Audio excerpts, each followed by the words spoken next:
This week finally saw the government pass its bill aimed at making homes safer in the wake of the Grenfell tragedy. Following the 2017 fire, thousands of other blocks of flats were found to be covered in similar cladding. However, the Fire Safety Act has been criticised for leaving flat owners having to foot the bill for work to make buildings safe. The House of Lords repeatedly tried to add financial protection for leaseholders to the bill, only for it to pass in the Commons despite a backbench rebellion. Martina Lees, senior property writer at the Times and Sunday Times, has been running a campaign for justice for the people caught up in the building safety scandal, and she joins me now. Martina, good afternoon. Hello. Thanks for giving us your time. We're also joined by Emma Byrne, who's a journalist at The Spectator and someone who's affected by this issue personally. She has shared ownership of a flat in East London. Emma, thanks for giving us your time. Welcome back to the show. Hi there.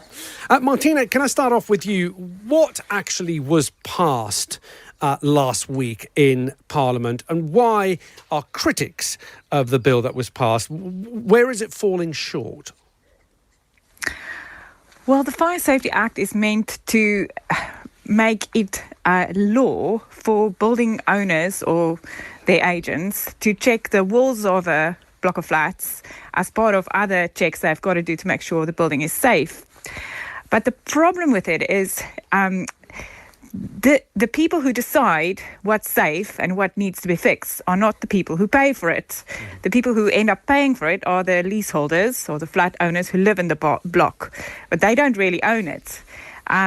So there's been a long battle going on now to try and protect leaseholders from having to pay huge bills to make the walls of their buildings safe. And especially, the decision makers can decide to gold plate the solution and make it super safe, and it's not always necessary, and then dump charges of, £75,000 on an individual flat owner, which is very unfair. Emma, you're directly affected by this. We have spoken before. You have spoken of your tremendous monthly outgoings now because of how much it costs to actually keep the fire security up and running in a building such as yours. Can you tell us a little bit about your current situation and whether or not there's going to be any relief from this bill that was passed last week? So I'm a shared owner in East London. I bought my property in 2016 and then last year found out that it has cladding issues, but also building safety defect issues that have to be fixed. I'm in a slightly better position than a lot of people because my flat is so new that I have way more legal remedies than a lot of people. If your building's older than 6 years, you basically have very little in law that can help to protect you. I have a waking watch in my building that's costing £30,000 a month, but my housing association have not passed any of those costs on yet. So I'm in a situation that keeps me very much awake at night where I could be facing paying no costs because also I'm eligible because I'm over 18 metres for the Building Safety Fund. But I am also in a situation that if these fail, I could be hit by a bill of tens and tens of thousands of pounds. And for me, the only way to get out of that would be almost certainly to declare bankruptcy, which would essentially ruin my life. And of course, we have spoken to people such as yourself and others in similar situations. For people who decide, you know what, I don't want to take that risk, I want to sell, selling the property or even renting it can be very difficult in itself. So you can't sell. Technically, your properties are worth zero and the banks will not allow you to. They have to be remediated before you can. So you in a building such as mine, for example, if we get hit by these bills, if one person can't pay that bill, then the property won't get remediated because all this money has to be put up front. So it's not a case of we can sell and get out of this. And also, what kind of buyer would ever want to buy a property that potentially has coming down the road an 80 grand bill out of nowhere? Also, the very fact that even if we all do manage to find this cash, we are now going to be living on a building site for potentially a couple of years. And will other defects be found in the walls when they start going into them? So it doesn't end. It doesn't seem to ever have an end at the moment. Martina, we found tweet from Carl here when we said we were going to talk about this issue. He says, please consider if so many apartment blocks were built badly and illegally, why no criminal action has been taken against those who built them? Do we have an answer for that?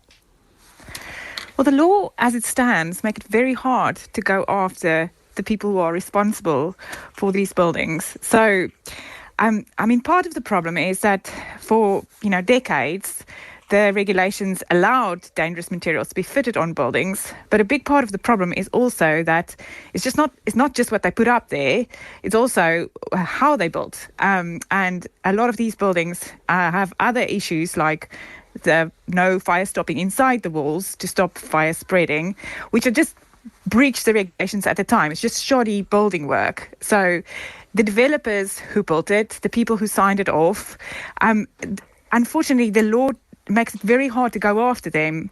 A developer is only liable for 6 years after the building's completion to be, made to fix it. And if you've bought your flat from the previous owner and not from the developer, you've got no comeback from the developer. And another quirk of British law means you can't go after the inspectors either. So the only person who's legally liable is the leaseholder under the leasehold law system, which still applies in this country, we're the only country in the world that still have it. But we're not the only country in the world, Martina, that's got cladding issues. I believe Australia, certain parts of Australia, have dealt with similar issues. So after the Grenfell fire, they looked into their own cladding and found it to be wanting. And they've taken a different approach in Australia, an approach where the government has covered costs, so no one's going to be out of pocket. And the remuneration of those costs, I think, is going to come from a 10% levy on constructions, on property developers.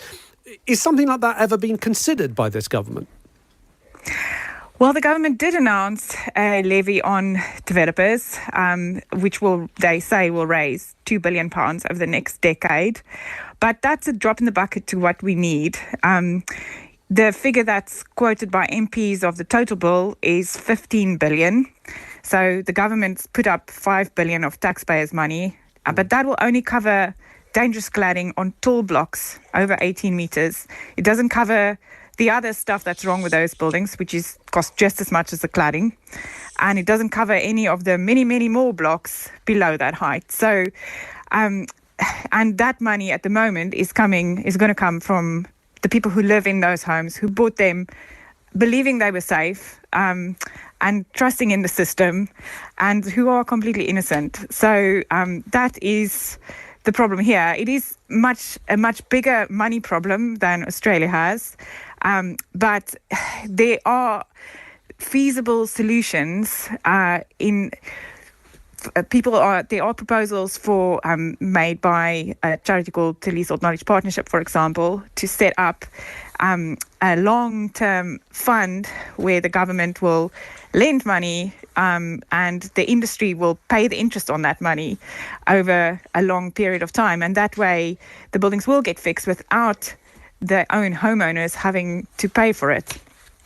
Emma, can I ask for you, how has it impacted your life? You spoke earlier that should you be faced with those huge tens of thousands of pounds bills, you might have to declare yourself bankrupt. But before coming to that, and I hope it never comes to that, how is life for you living in a block of flats that has to have a 24/7 fire watch?